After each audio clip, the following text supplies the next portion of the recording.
Hey Cupcakes, it's Mushroom, and we are back on Ark Survival Ascended. As we know, the center is the next map coming out in about a month, so we are going to go through the very best creatures for you to tame in order to conquer the map as fast as possible. These are the top creatures that are going to help you traverse the center and prepare you to fight the boss fights as soon as possible.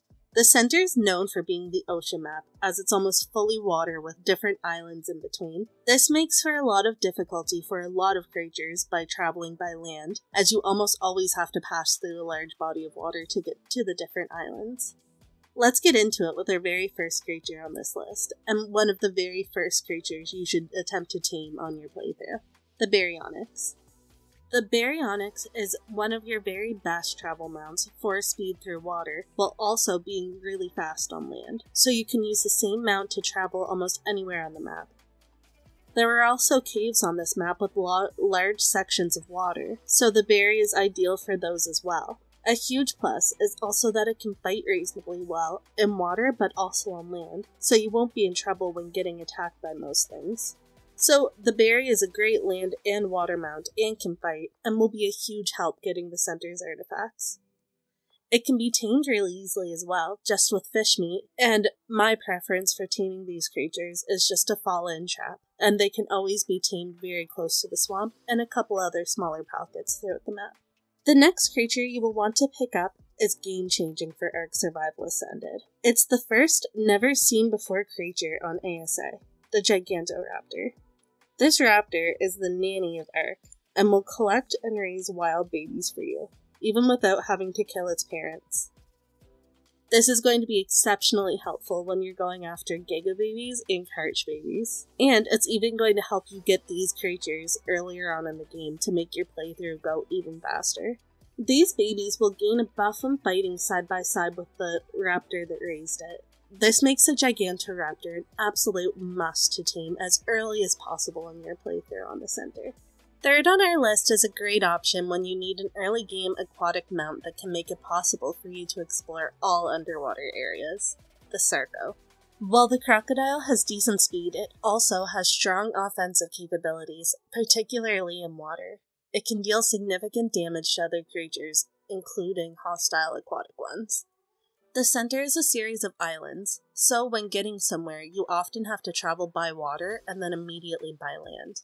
While primarily being an aquatic mount, a Sarco can move fairly well on land. While not as agile as most land-based mounts, it can certainly be very helpful in situations where you need to transition between water and land, which is going to be very often on the center.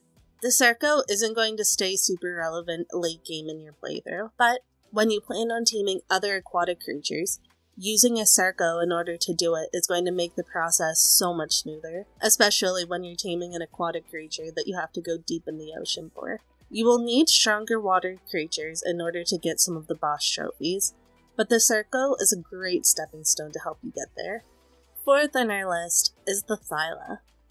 The center is unique where not only does it have a lot of water and islands, but it also has a lot of mountains and cliffs, especially in the redwoods as well as along the swamp.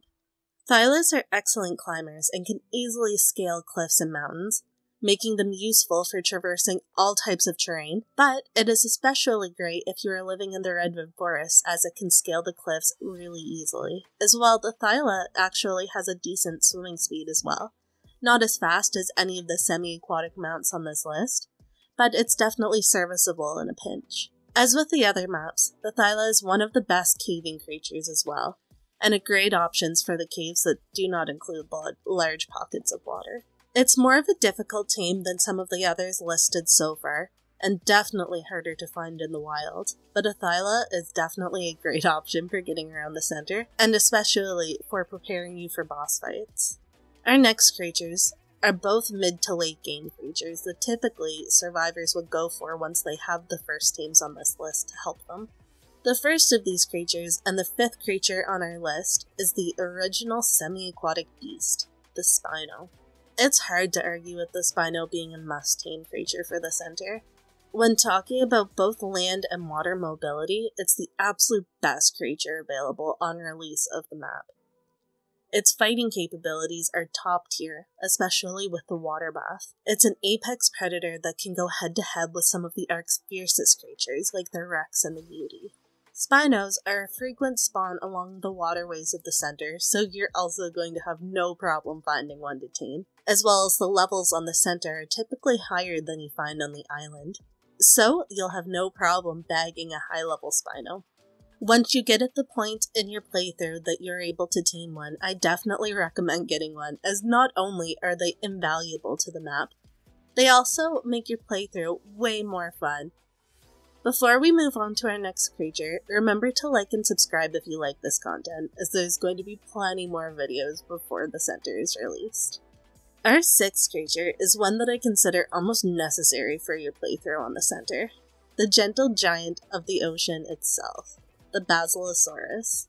In order to fight the guardians of the center, one of the tributes that you have to collect is Tuso tentacles, and Tusos only spawn in the deepest, most dangerous parts of the ocean. Tusos themselves are also able to grab a wide variety of different creatures, so you need a creature that cannot be grabbed, as if your mount is grabbed from underneath you, you're susceptible to all of the dangerous creatures that are in the depths of the ocean. Basilos are able to handle the ocean's most dangerous threats, including Tusos themselves, but they are also immune to the stunning effects of Electrophorus and the jellyfish, which makes them the ideal water mount to bring down into the depths of the ocean. Basilos can be an absolute pain to tame, as you need to passive feed them after killing the gang of manta rays that protect them. But they stay close to the surface, so mantas and megalodon are typically the only threats that you have to deal with while taming them. Because of this, it's best to tame a Baryonyx or a Sarco, so you can easily kill the threats around it before starting to feed the whale.